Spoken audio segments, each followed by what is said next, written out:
যে রেসিপিটা শেয়ার করব সেটা হচ্ছে পাকা তেঁতুলের আচার। তো চলুন, আচারটা যে বানাবো তেঁতুল দিয়ে বানাবো। এটাকে কেউ কেউ ইমলিও বলে, আমরা তেঁতুল বলি।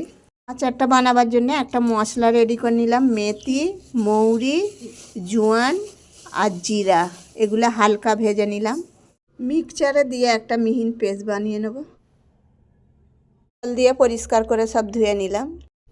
আচারটা বানাবার জন্য কড়াইয়ের মধ্যে তেল দেবো। তেলের মধ্যে সর্ষে আর শুকনো লঙ্কা দেবো। 10 শুকনো লঙ্কা অ্যাড করব।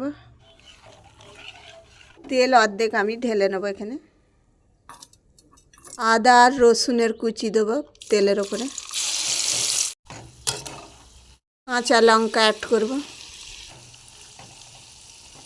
এর মধ্যে যাবে ইমলি কিংবা তেঁতুল যেটাকে বলা হয়, সেটা অ্যাড করা হবে। আচারের মধ্যে অ্যাড হবে ধনে পাতা কুচি। এই আচারটা এতটাই মাস্ত আচার হবে। লবণ অ্যাড করব, মধ্যে বিট নুন অ্যাড করব। আচারের মশলা যেটা বানিয়ে রেখেছিলাম সেটা অ্যাড করব।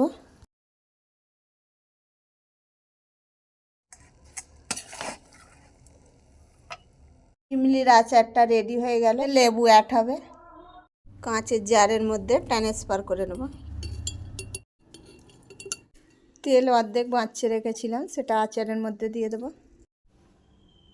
আচারটা রেডি হয়ে গেল, রোদ্দুরের মধ্যে রেখে দেবো।